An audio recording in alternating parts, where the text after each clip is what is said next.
our monthly meeting that we try to keep each of you informed here within the community about all and every of the happenstance that occur on Indian Head Highway in the last 30 days. So we want to thank you for being sharing your evening with us, and want to thank all of you for actually your passion, your tenacity, whatever your interest level may be on the occurrences of Indian Head Highway.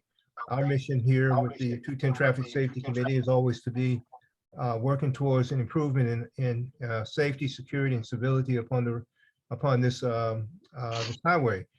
Um, I want to thank, first of all, let me just thank all of you for again joining us on Martin Luther King Jr. Day. I know for some, as being a holiday, people take their holidays in different ways in which they celebrate or they utilize their time. So using your time here on this day for this meeting, I do appreciate it. I understand it may be a sacrifice for some and or commitment that's challenging for others, but whatever the case may be, we thank you for giving us your time here this evening on this most important holiday. I'd like to also, I just want to have a few words which I'd like to send forth to each and every one of you that participated on January 3rd, the day of the council meeting, which we had the Zoom meeting with the council, and where the two bills that are being discussed directly for improvements either with camera or additional cameras on Indian Head Highway.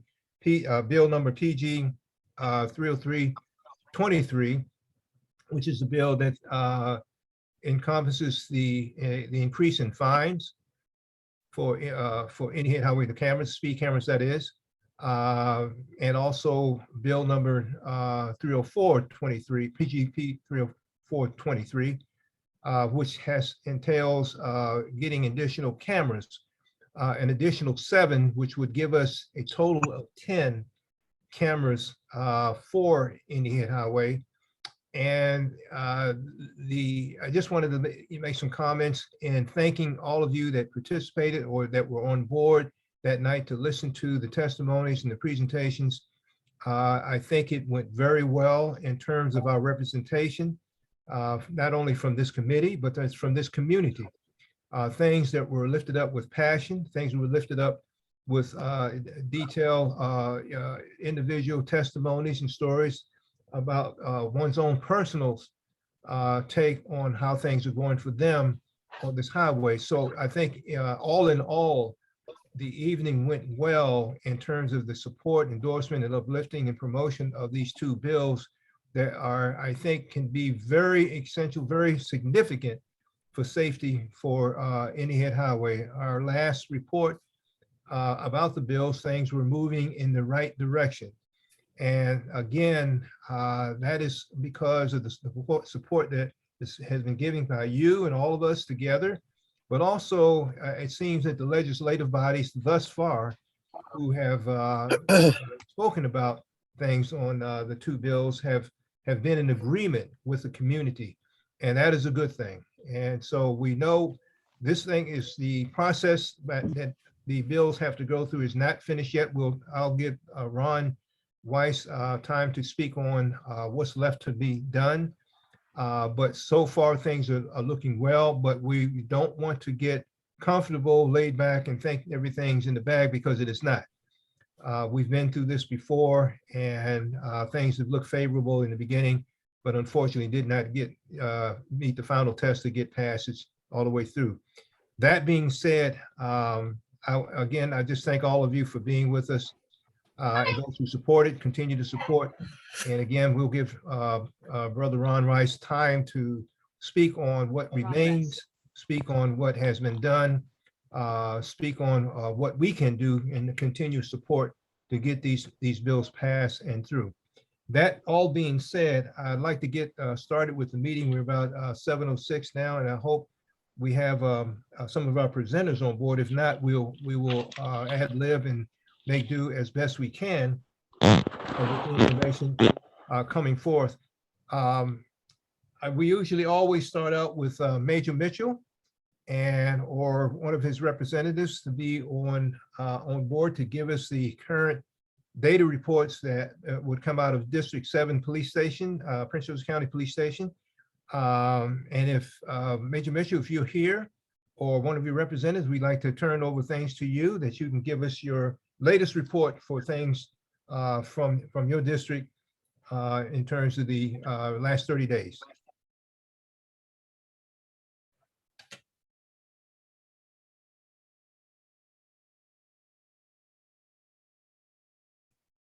Don't see Major Mitchell here, or don't have, I guess, representative here. Major Mitchell is not on the call right now. He is not on the call right now. He's not Okay. on. Okay, thank you for that information.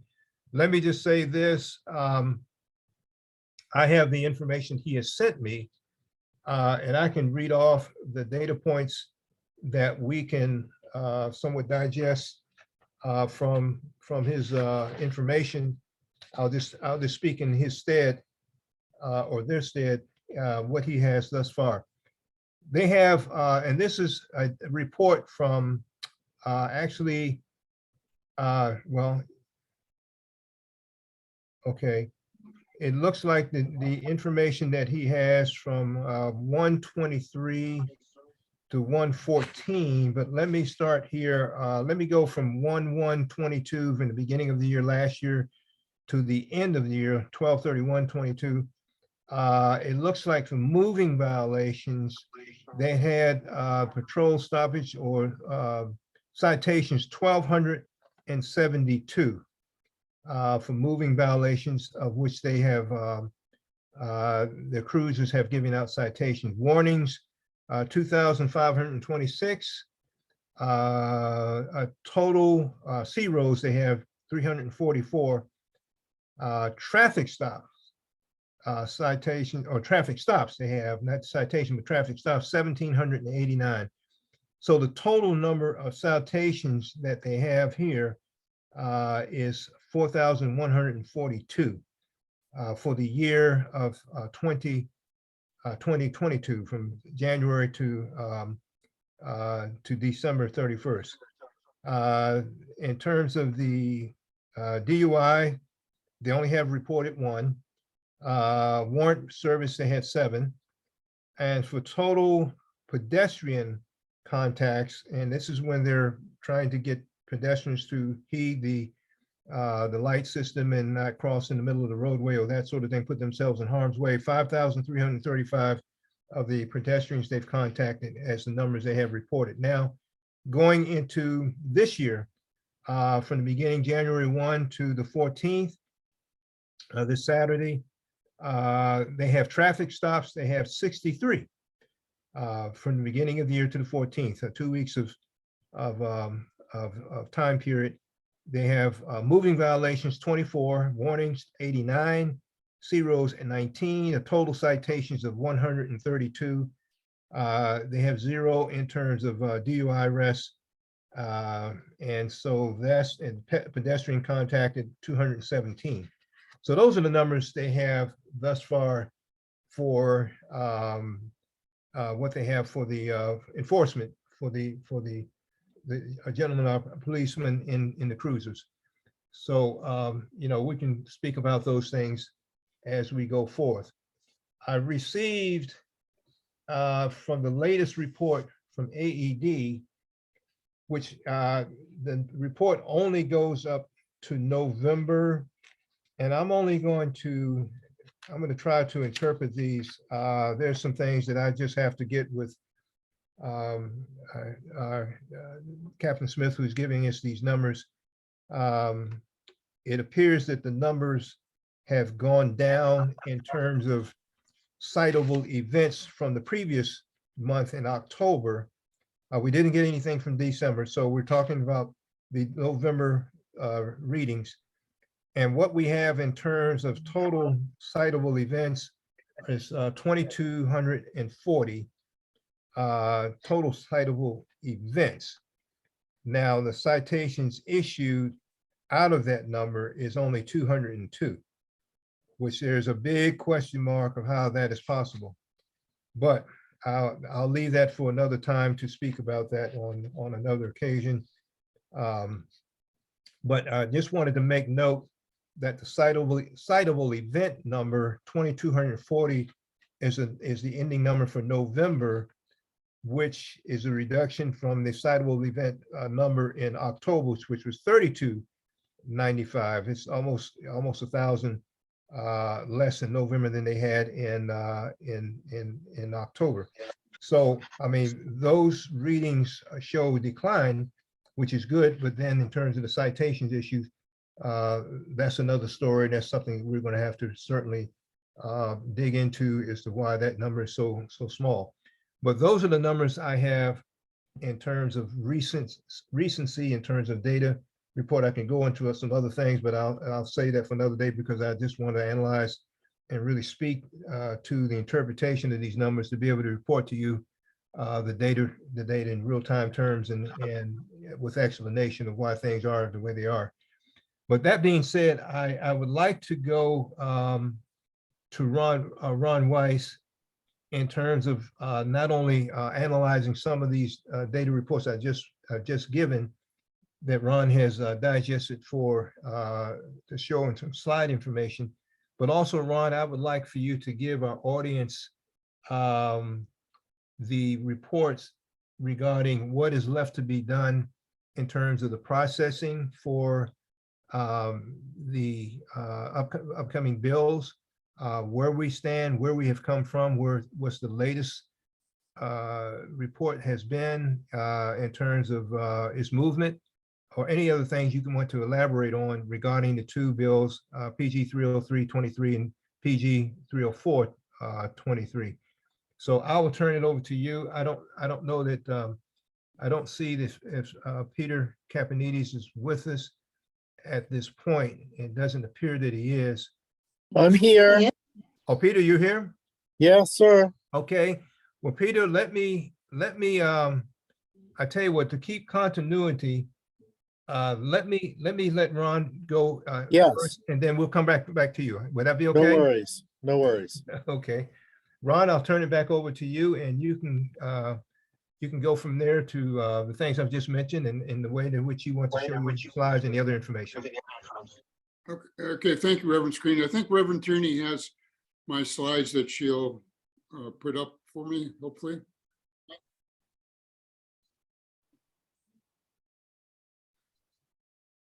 There we go. Okay, so this first slide here, it shows the timelines from the previous two speed camera bills, and basically what's left to be done with the current two bills is it has to get out of the Prince George's County delegation, which they've had the hearing that we participated in, but they still have to, the whole delegation has to vote on it and forward the bills to the General Assembly. And so in general, it goes, I expect it will go to the Environment and Transportation Committee in the House initially, and history shows that they have been first looking at the bill early in first half of March, and have a hearing on it then. And then I would expect that we'll be asked to provide testimony early in March of this year to support the two bills. So that's why that's highlighted right there. So and based on the composition of the people, the members of the Environmental and Transportation Committee, I expect that they will vote favorably on it. I don't see anybody, or they voted favorably previously, and I don't see that we'll get our favorable vote will be any worse than it was before. It may even be better this year. And so I expect it'll be reported out of Environmental Transportation, and based on experience from the previous two bills, if they vote favorable on it, it gets out of the House and goes to the Senate late in March, early April. And the Judicial Proceedings Committee in the Senate hears it. Previously, only the sponsor, in this case, Delegate Valderrama, will be able to speak, although I, in the past, sat behind her and just had a show of support, and she referred to me, but basically she's the only one that generally will provide verbal testimony there. And so if there's, depending on whether the House or the Senate makes any changes to the bill that the House passed, it has to go back. If they do, it'll have to go back to the House, and they have to concur on what the Senate, the changes the Senate made, and pass it another time. And hopefully by the end of the session, we'll have two passed bills. Now, I was initially concerned that it's based on the early or January first readings in Environment and Transportation from the previous two bills. I was a little worried that it hasn't even gotten out of the delegation yet, but Delegate Valderrama's staff member who I've been dealing with says that that's not an issue, that we should have plenty of time to have a hearing in Environment and Transportation early in March. And so the timeline, at least to somebody with experience in this, doesn't seem to be a problem. So the next slide,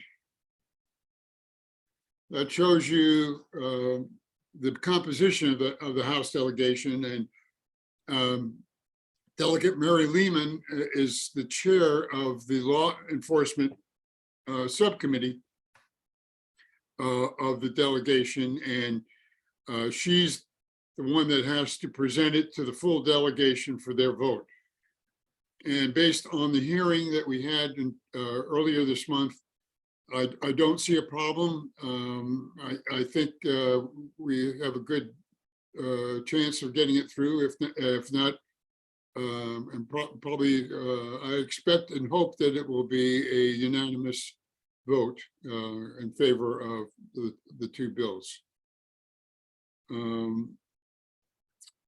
So, okay, we'll go on to the next slide. So, Reverend Screen, so just to summarize, right now things look good. I wish we're further along in the process of getting the two bills into the General Assembly, but it may not be a problem, and I hope it isn't. And I don't see any showstoppers in terms of delegates or senators. In judicial proceedings, I might add that Senator Muse is a member of the Judicial Proceedings Committee in the Senate, and so I expect that he'll be on our side and will support us. And I will be giving him all the information he can use to help support passing it through there. This is there's been discussion on Nextdoor about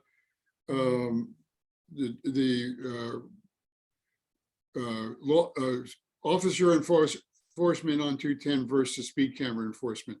And I think our committee's feeling on that is that we need both. We need both officers out there, and we need speed cameras out there. Speed cameras help enforce the speed limits, but they don't enforce things like DUIs and seatbelt use, reckless driving, and other things that speed cameras don't pick up. And so we need people and distracted driving, people a lot of accidents and fatal accidents happen because people are not looking out their windshield, they're looking at their phone. So the problem with the officer enforcement is that we've had dramatic reduction in the number of traffic stops in the police, and Reverend Screen's numbers that he got from Major Mitchell bear that out, that the number of traffic stops, this chart shows it for the whole county, but the similar numbers for 210 specifically, they've dropped down dramatically. And I guess that that's because of two things. One, we're only at 80% strength in the police force, and we have an increased emphasis on what they call violent crime, homicides and gun violence, that kind of thing. And so they're focused on reducing those numbers, even though dying on 210 is a violent crime. So in my mind, and I had old numbers that showed that violent homicides in Prince George's County are about the same or less than the number of people who die on our highways in Prince George's County. So while homicides it's important to prevent people from dying by guns, we need to focus the same amount of attention for people dying on our roadways, in my mind. So you can see that the traffic, the bigger bar graph on there is traffic stops in total, and the lower one are speed violations resulting from those traffic stops. And you can see those numbers have gone down. This is countywide. Okay, next slide. So this is data that, this is a graph based on the data that Reverend Screen just got from Captain Smith, showing numbers in November. And you can see that the citations that are in the orange bar and the reads that are in the blue bar have gone down since last month. And, you know, the number of citations, as he mentioned, is only 202 for November. It's hard to imagine how it can be that low. But there's obviously a problem with the system, and we don't know what that is yet, but hopefully we'll resolve that. If the legislators will try to fix it. All right, can I have the next slide? Oh, thank you. Okay, and you can see how percent reads have gone down month by month in general for the 67 to 79 range of speeds. We're down to 10% in November, and for the higher speeds, 80 to 89%, it's only 2% of the reads that are cited. I mean, those are only 2% of the people who are doing 80 to 89 miles an hour get a citation, and we don't know why that is. And as been mentioned before, 90 miles and above don't get citations, right? And during the April through November months, 684 vehicles have been clocked at 90 miles or more and have not received a citation. Okay, the next slide. So not that money is an issue, but although it is in terms of the viability of the speed camera program, that it's not to make money, but at least it needs to break even. And if we're not if we were spending money on contractors and hardware to stop speeding and they're not issuing citations, well, we're spending money and not getting anything in return. So we've, in April through November, we theoretically have lost $81,000 in lost revenue that could have paid for additional speed cameras or could have used for improving 210 safety for engineering efforts. Okay, next slide. So this is my last slide. We now have 11 videos that are related to 210 traffic safety on a playlist.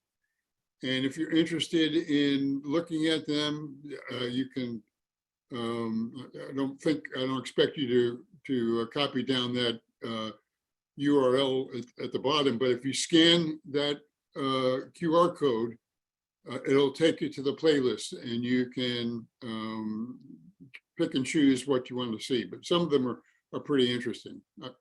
Many of them are interesting, I should say. And that's all I have. Thank you. Ron, we want to thank you so much for, that was a very, very informative graphic presentation you've done. It really tells the story. And I know there are going to be some questions, as there should be, regarding how is it possible in the month of November, you have over 2,200 traffic citable events, but you only had 202 citations given. You know, and this has been the story going out through the year. And how is it possible that no one over 90 miles an hour, and we know we've got people going each month in the tens of, in terms of numbers, you know, I think it's averaging somewhere between 30 and 50 people per month going over 90 to 100 above miles per hour, but nobody's getting citation. Right. So we'll entertain those questions a little bit later. I want to, Mr. Bowie, I want to get right to you. I see you have your hand raised, but I want to get to Peter Kapanides at this moment. And after Peter Kapanides gives his presentation, we can open up the floor for all questions, but starting out with Mr. Dwayne Bowie. I see his hand's been up for quite some time, and we will get right to you, sir. So right now, I'm going to go right back to Peter Kapanides. This is for all of you that have been with us know that Peter Kapanides, and I thank you so much for this holiday period. Peter, you come on board with us. He's our MDOT representative from the state. He's been with us all 5 years and plus in our existence. And Peter has been very diligent to be with us, to give us all the updates about the things in infrastructure, road changes and things, everything having to do with the overpass, that sort of thing. He's been with us true to form as being very dedicated in his interest for this community and from the state. So Peter, I'm going to give you the reins in the platform. And first of all, Happy New Year to you as well as everyone else. And we'll give you the platform and you give us your latest presentation, sir. Thank you, Reverend Screen. Happy New Year, everyone. I'm going to make this brief. Right now, the one thing that we are looking at is a request that we had received last month regarding tractor trailers making U-turns at the top of the bridge at Kirby Hill Road, which, you know, anything's possible on this road, isn't it? So, so I have a working theory as to possibly what's going on, and it probably isn't just tractor trailers doing this. It's people who get lost, likely coming from the National Harbor. And so we had this situation when the traffic signal was in place at Wilson Bridge Drive. There were a lot of people making U-turns causing crashes, and there were a couple of fatalities at that location. And there was an effort made to modify the signing along I-295 South to make it more clear of the exit to I-95, 495 North. It appears as though that did have a positive effect on getting a bunch of the people using Wilson Bridge Drive as a U-turn to not use it anymore, because the signs are more conspicuous regarding the exit to I-95, 495 North. There appears to also be traffic coming from National Harbor that are getting lost. And so my theory is that we need to have some type of trailblazer signing for I-95, 495 along that spur section of I-295 as you're heading toward Maryland 210. And we would have the traffic taking the exit to go into Tanger Boulevard to Tanger Mall. And there would be a succession of signing to direct motorists to take them to I-95, 495 North from there. So that's not just north, but south. But there would be a succession of signing along that section of I-295 between National Harbor and Maryland 210 to address that issue. So I'm anticipating that we would have a further reduction, if not an elimination of it. We'll still look at signing for U-turns just for emphasis purposes, but I think most of what's happening is, as you can appreciate, people getting lost. So that's kind of the main thing that I have to report. The flex posts that still need to be installed, that would likely happen in the spring. And then any other items that come up at the tonight's meeting, I will certainly respond to also. Okay. Thank you. Peter, thank you so much for your report and for that information regarding the the trucks making the U-turn. One question I have for you, Peter, before I turn it over to Mr. Bowie, with the upcoming changes, and we know the administration from the governor's position will change next Wednesday. No, I'm sorry.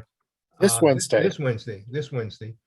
Do you anticipate any changes that in terms of not just your personal involvement, but in terms of MDOT that has, any signals that would look that you've seen thus far that there may be some changes forthcoming that we need to know about that you've heard thus far?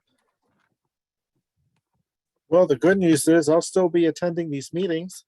Okay, that's good. For starters. And essentially, whatever you've heard in the news is what I've heard thus far.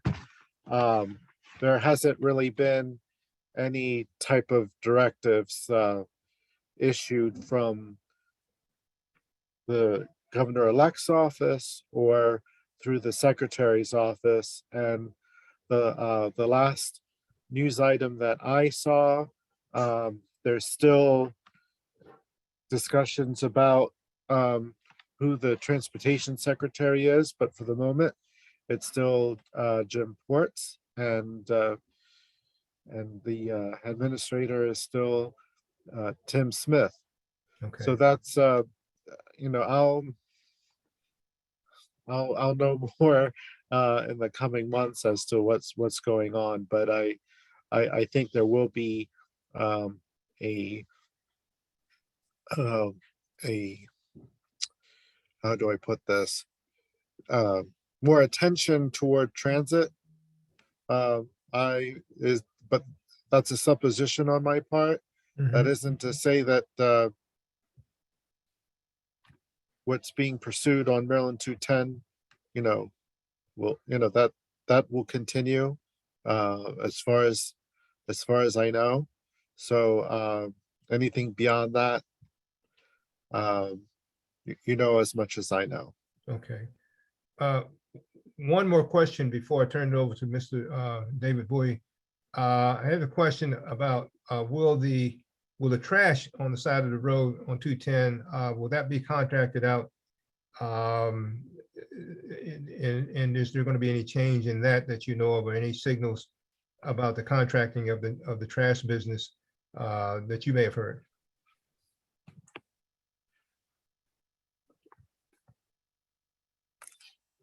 The short answer is no. We're the first line of staff that's involved in picking up the trash is the Marlboro Maintenance Shop. They will certainly be involved in it, in picking up trash. There, and then there's also the supplemental contracts that we use, and that is something that's in the works also. And we're continuing to coordinate with Prince George's Department of Public Works and Transportation to make sure that not only is Maryland 210 clean, that the side streets complement whatever work is being done on Maryland 210. Okay.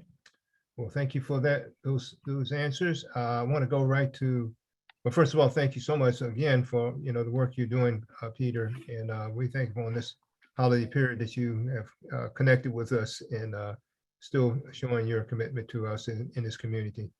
I think we all thank you for that. Right to Mr. Boyd, you have had your hand up for some time. We will entertain your question now. Yes, thank you very much for the presentations. I had two questions for Mr. Weiss and one for Mr. Campanini. Mr. Weiss, you had highlighted, I think, about 4 different delegates in your presentation out of the 23. Was there any significance that those 4 play in the legislation? Reverend Tierney, can you bring that slide back up?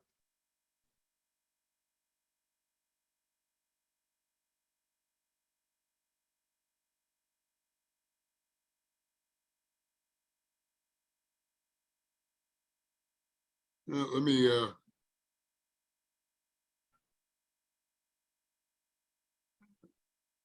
I'm going to go to my,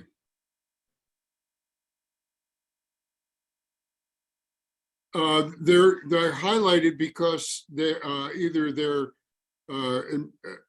Delegate Nick Charles is the chair of the delegation, and the other highlighted ones are chairs of subcommittees. That's why they're highlighted. Okay, yeah, because I saw education and then body count. I was like, I wonder what they have in reference to the 2 bills. Well, they don't. They don't. Only the law enforcement subcommittee has will be handling it, but I highlighted the chairs of the other subcommittees as well. No problem. Okay. And then the second question was about, you'd mentioned 80% full capacity of the police force. What's the scope of that? Is that all of PG County or a particular district, or? No, that's the bottom line of all the whole police, and that's from their last budget submission. So that's all of PG County? Yes, sir. Okay, cool. And then for Mr. Campanini, just a comment maybe. When you're talking about the tractor trailers making the U-turn, we also noticed that at the 495 Wilson Bridge going southbound, it does seem like that's almost a rest area.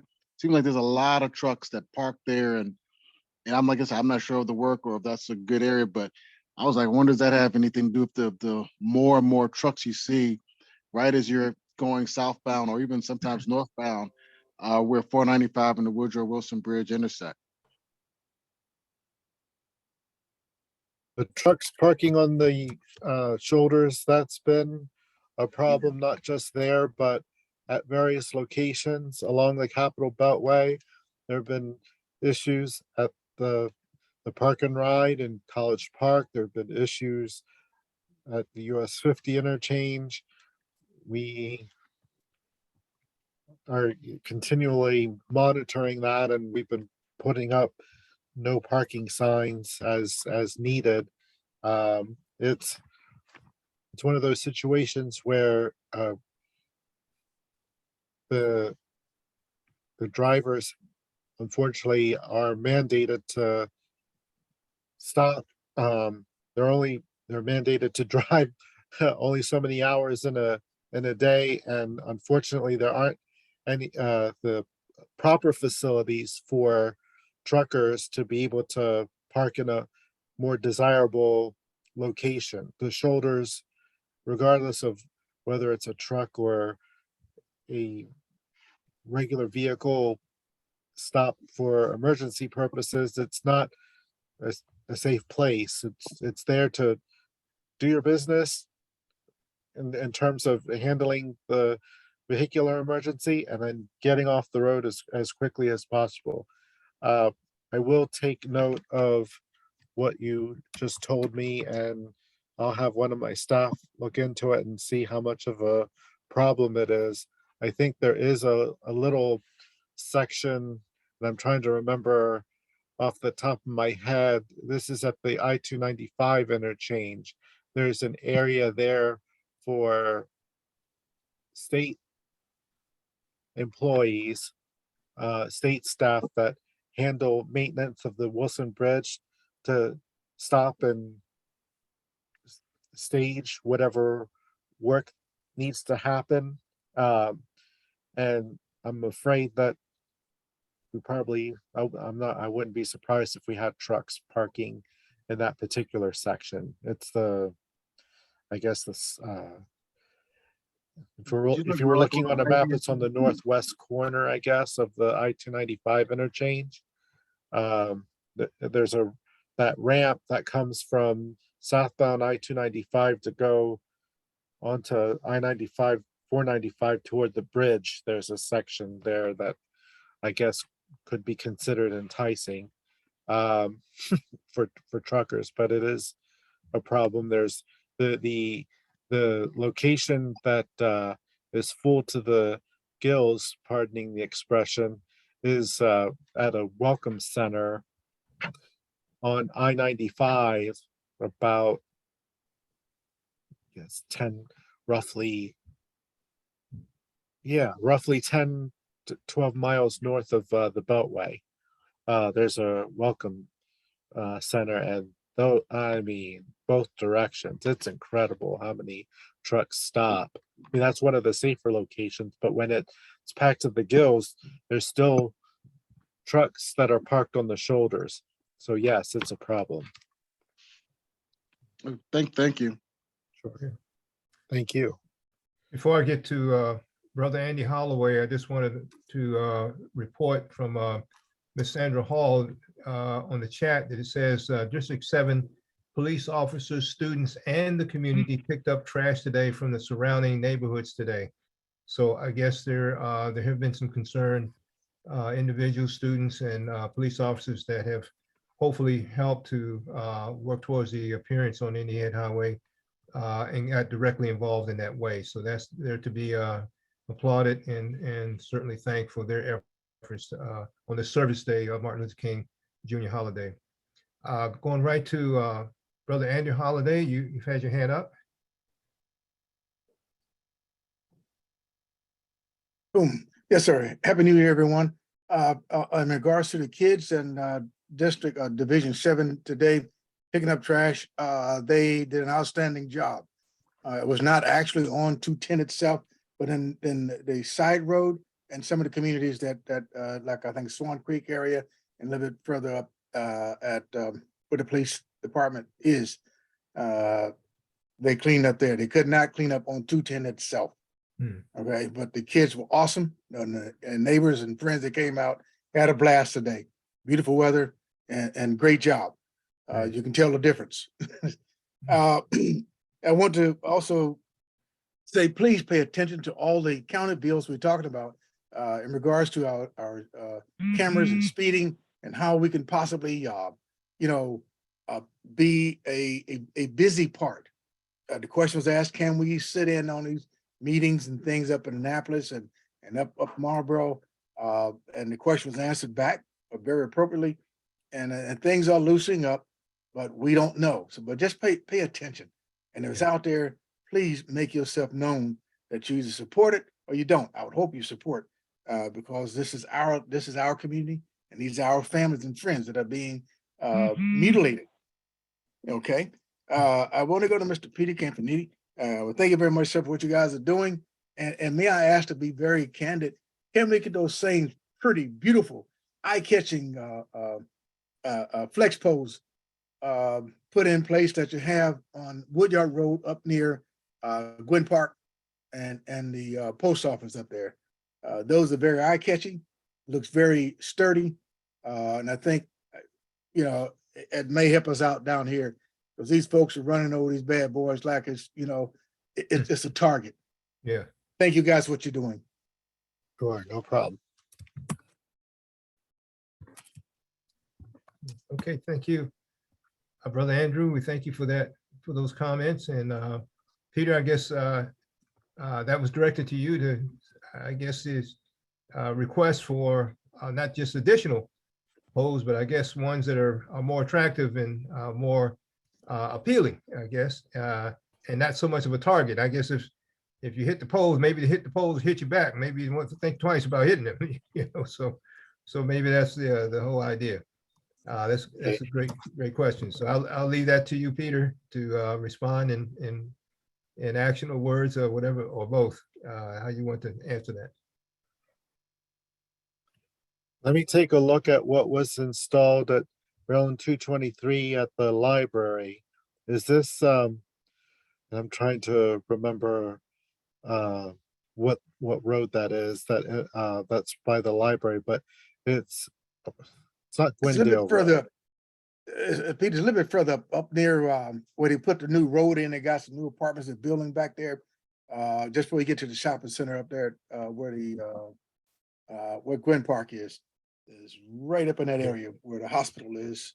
Right there. Peter, so that you'll know, those were put up as required by the developer. They had to put up Right. something more. We asked for those actually in terms of approving that development. They're building a new 55 plus senior community and its apartments, and we told them that we didn't want people to try to come out of that and turn left onto Maryland 223 Woodyard Road, or and people coming in or out. It has to be a right lane in and out. And then we asked for one of the local streets open because, as you probably are aware of, the volume of traffic on 223 Woodyard Road. And so we asked the community here in Clinton, asked for some barriers that are a little bit more noticeable and sturdier, so that it's clear that you can't make a left turn in, and those people coming out can only make a right turn coming out. So is this closer to Maryland 4?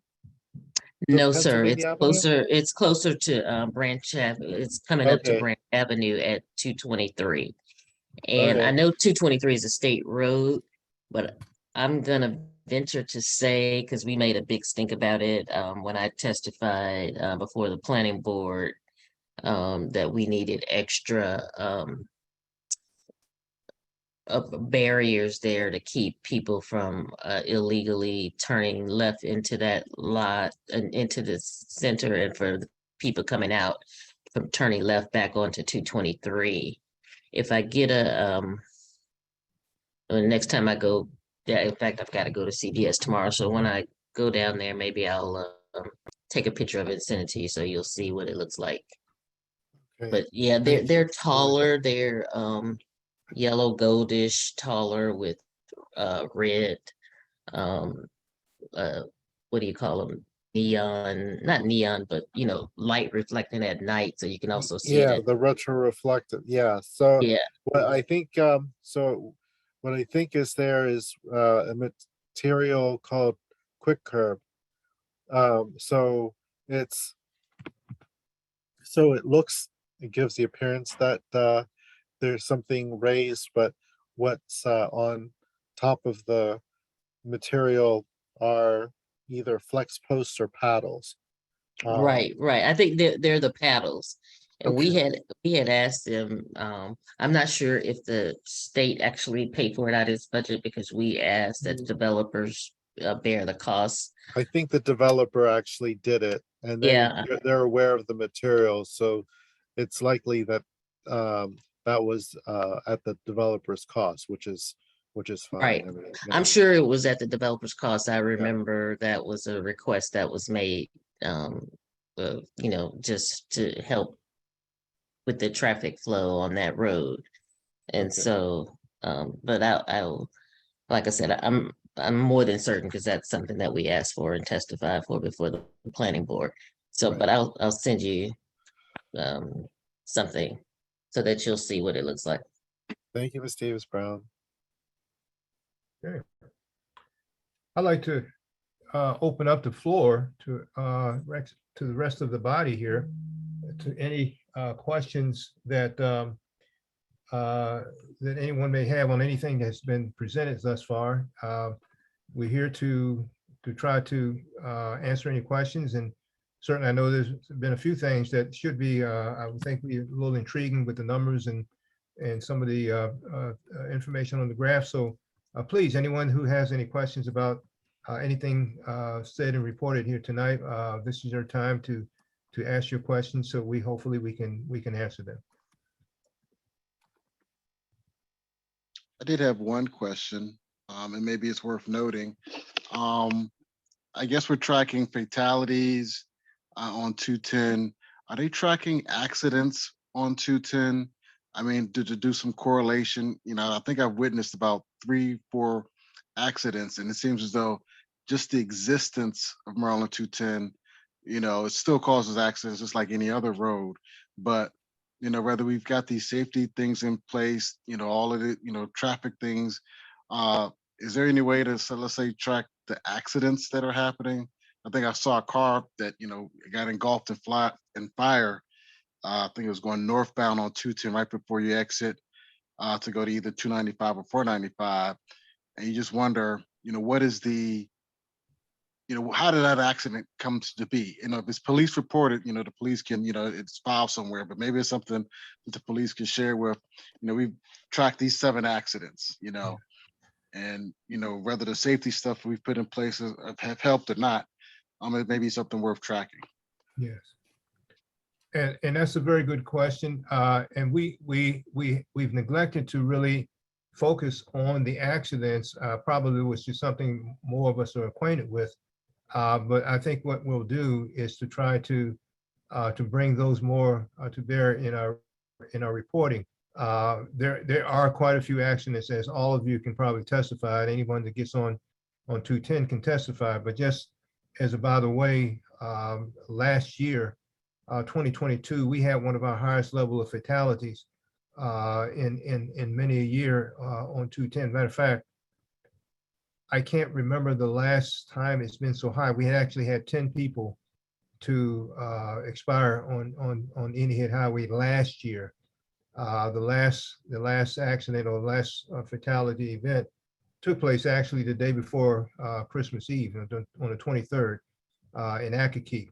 Almost the exact same place where a previous accident occurred, a vehicular accident, about a month before then.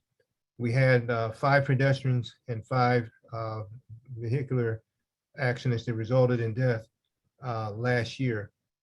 In the last 3 years, going back from years 2020 to 2022, each year inclusive, we've had 21 people to die on Indian Head Highway, 21 in the last 3 years, 2020, 2021, 22. 21 people to expire. We're somewhere now just under 90 by my calculations. We've lost, and this is my personal calculation, we've lost 89 people in the last 15 years. That adds up to about 6 people a year, which is more than any other highway, local, than I can have had tracking purposes to report or record. And just as a by the way, I think Ron had mentioned this, was alluding to this a little bit earlier in his reporting, and many of you may or may not know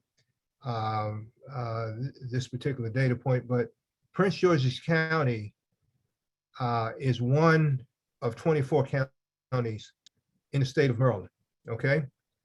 Prince George's County has led the traffic fatalities in the entire state since 2015, and by measurable numbers.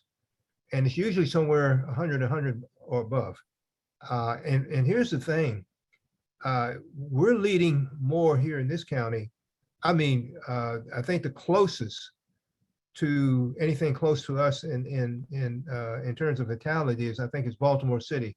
And they're about 20 some deaths below us each and every year. No, well, Baltimore County. Baltimore County, okay, forgive me, Baltimore County. So there's some statistical data that it's how can I say it? Everybody is affected by the traffic fatalities, the traffic accidents, the traffic infractions. If you have a car and you're paying insurance, you're paying more insurance. I will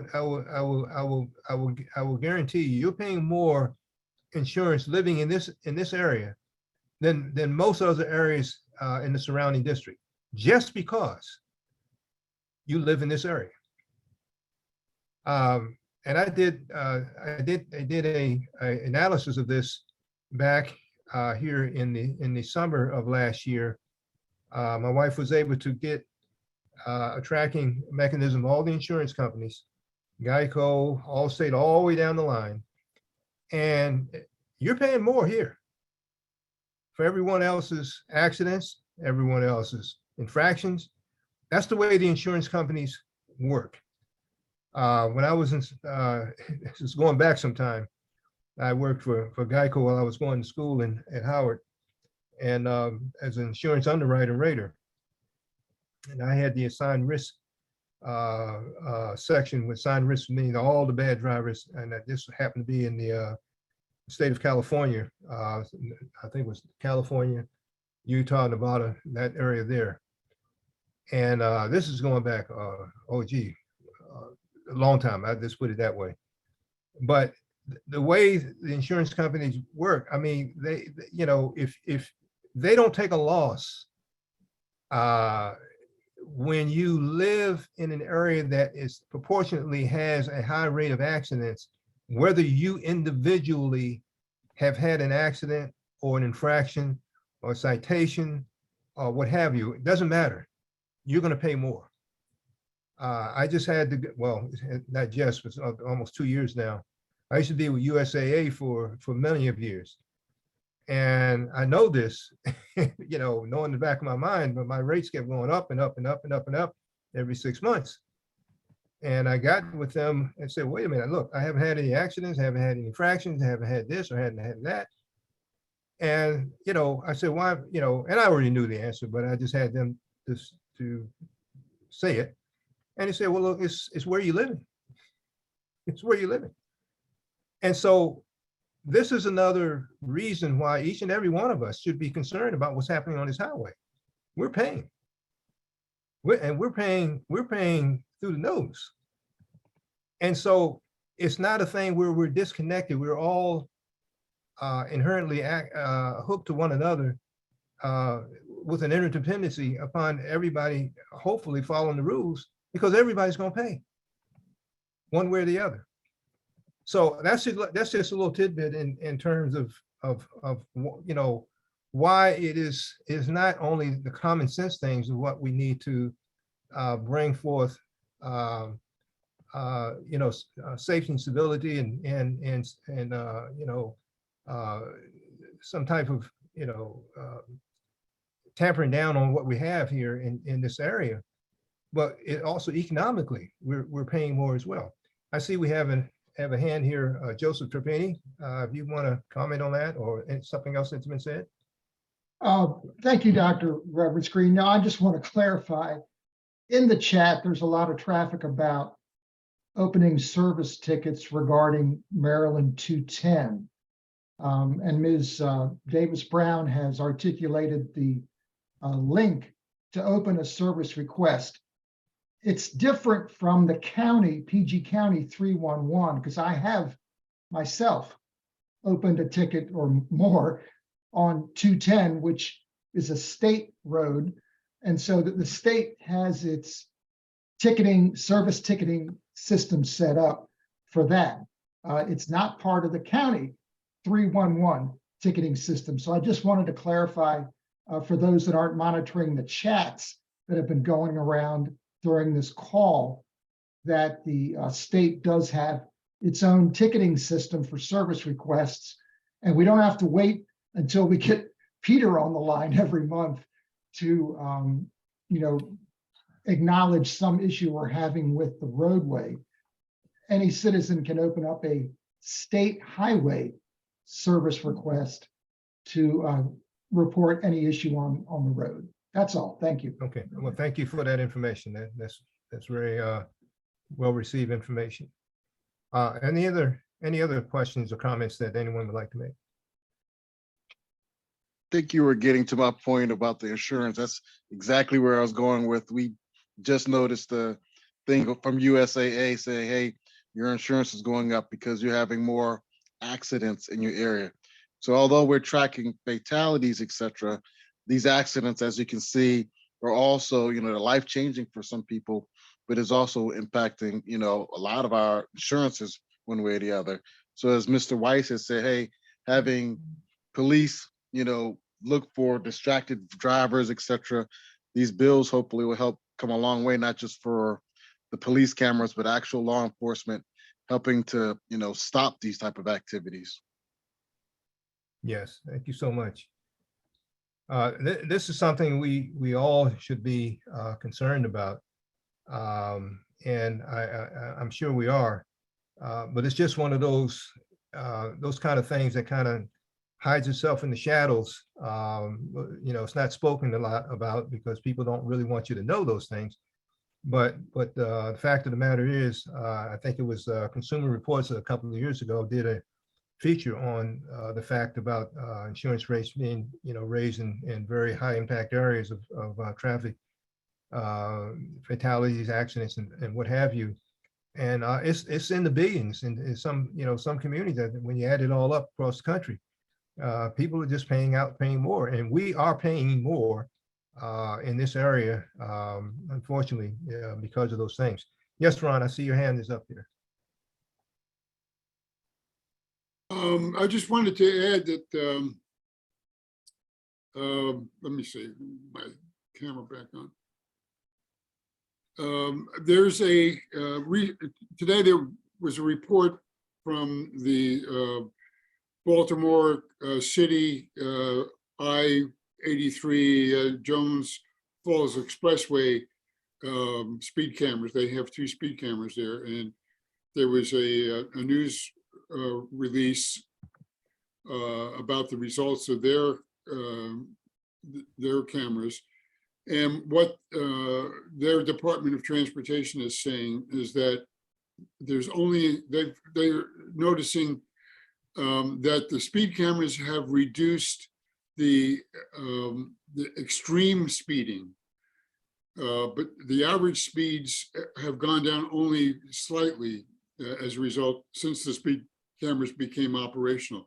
So, and I would expect that hopefully that is what our speed camera bills will do is that that we have these extreme speeders, the ones that are not currently being captured or cited by our speed cameras, but those are the ones that are, in my mind, the most deadly people are drivers are the ones that are extreme speeders. And the speed cameras, at least in Baltimore City, on I-83, have reduced that number, the number of those incidents dramatically, while the average speed has not gone down. The extreme speeders have reduced quite dramatically. So I'd expect we might see the same thing here if we can get our speed cameras to work properly. Yes, absolutely. Doctor, also, it's not just speed camera, also the fines associated in those Yes. bracketing.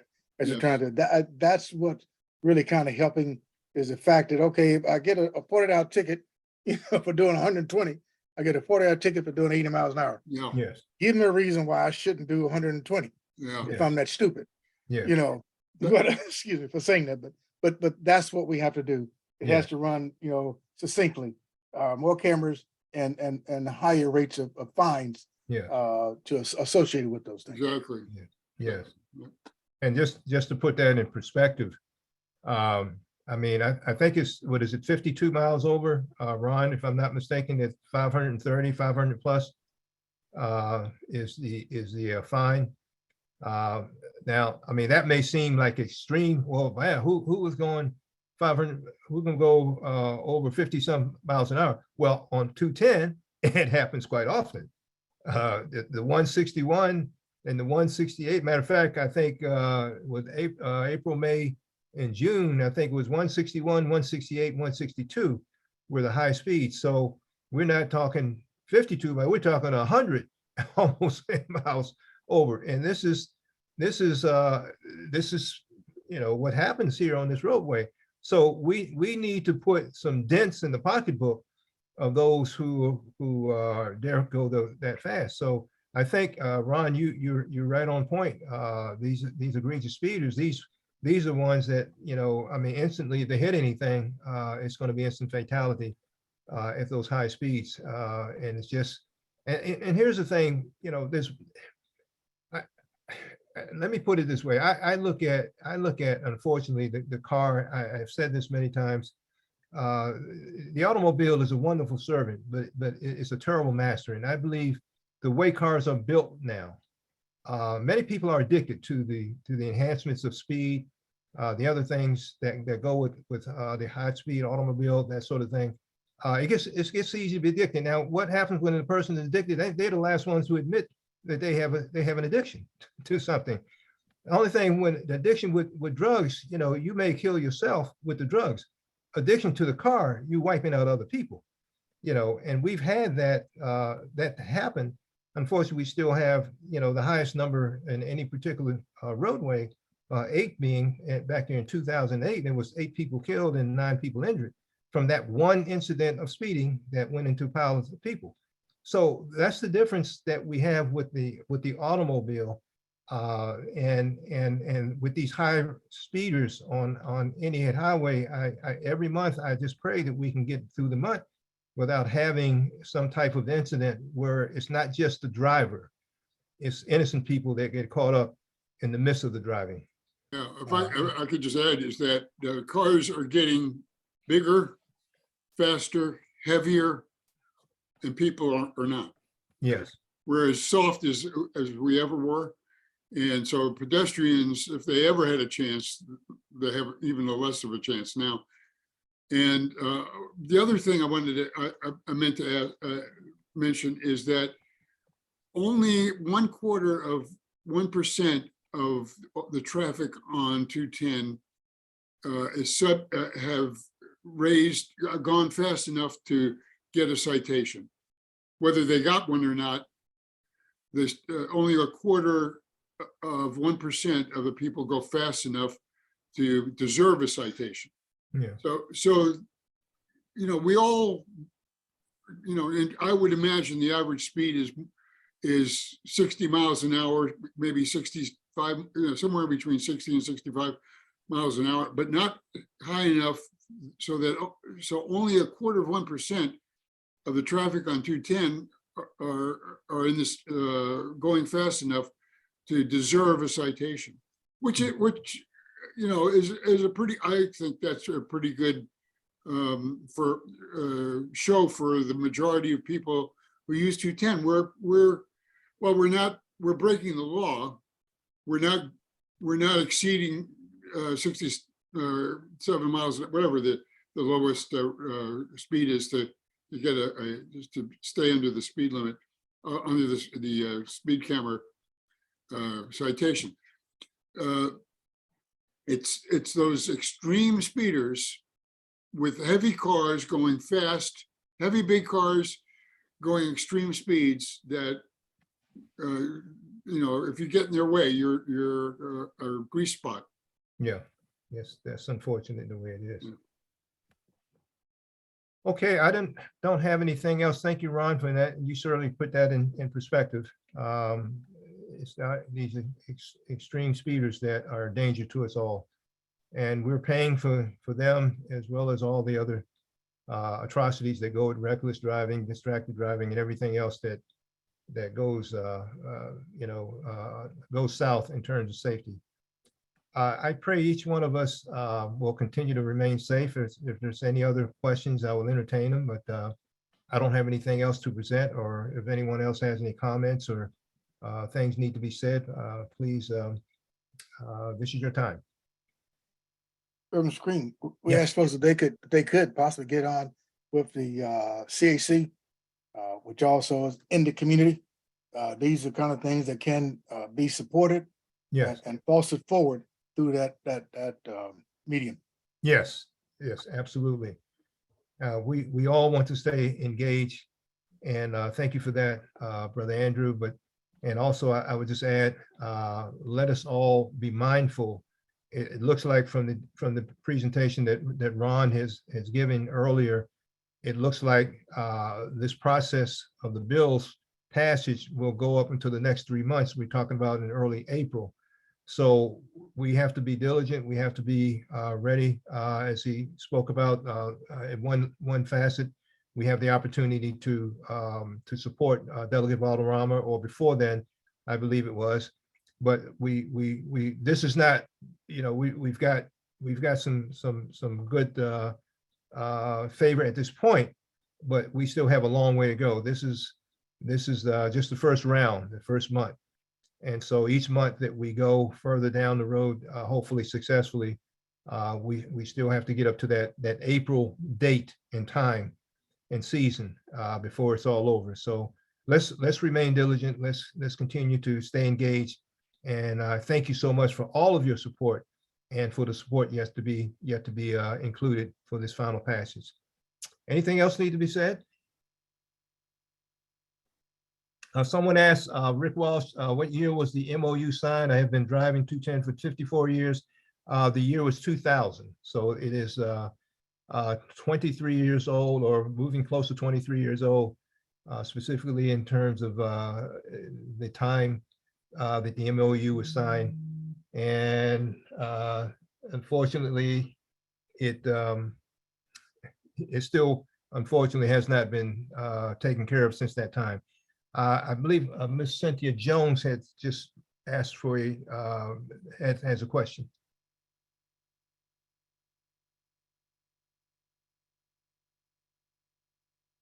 Ms. Jones?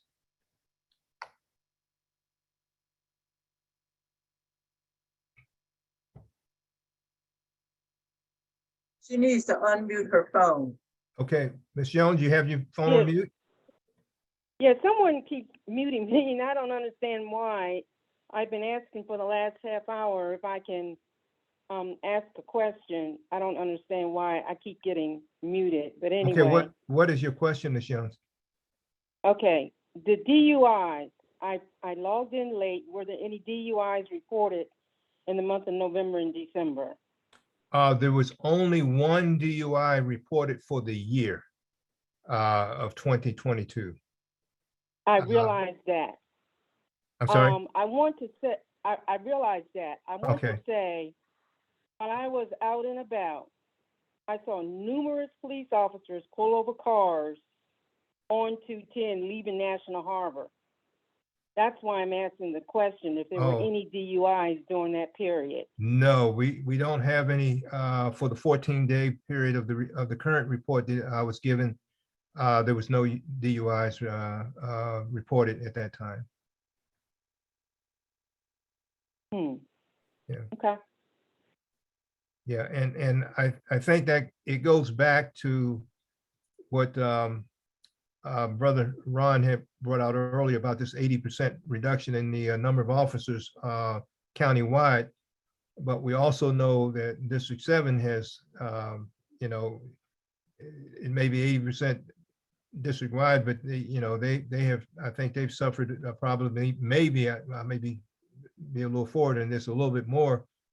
And we just don't see the patrols out there like we used to. Well, they were out there between December 1st and Christmas. Okay, Because I Well, that's- saw them. I saw that's- them pull over a lot of cars. well, that's good to know that That's- they've been doing that during that time period. that you've Right. seen them. Yeah. And we And want I to give do want certainly to- kudos where they're due. But Right. I I think do that, want to say, yes, on my way back from Waldorf, I got on from Berry Road and I got on Indian Highway 210. That camera that sits there in Accokeek, mm-hmm, it was not just my imagination that I saw not one car set up after that speed camera. And I know it was as a result of the footage that was given in the media on our bills. It had to be. Not one car sped up, not one. hmm. So Well, it's good to hopefully it'll know. hopefully it will be a deterrent for drivers to slow down. Yes, yes. And that's what we all are hoping and praying for. Any speed reduction, any behavior trending towards the moving the needle in the direction of safety, we'll take it all. But I thank you for that report. We certainly wanted to make sure that we're keeping an eye on all of this as well. You're welcome. I thank you. Ron has another question, has his hand up. Well, I just wanted to make a correction. I said that the police are at 80% strength. They're not at 80% reduction. They're 20% down or 80% of their authorized strength. Yes, yes. Okay. Yeah, well, I think we got, at least I hope we got that part, yes. Any other questions or comments? Our next meeting, I don't see it on the date. Let me see in the calendar real quickly. Will be the next calendar date or schedule will be the 20th of February, Monday. And we want to thank all of you for, oh, Ron, did you have your hand up again? Did you? Oh, okay. I want to thank all of you for your diligence, for your patience, for your involvement.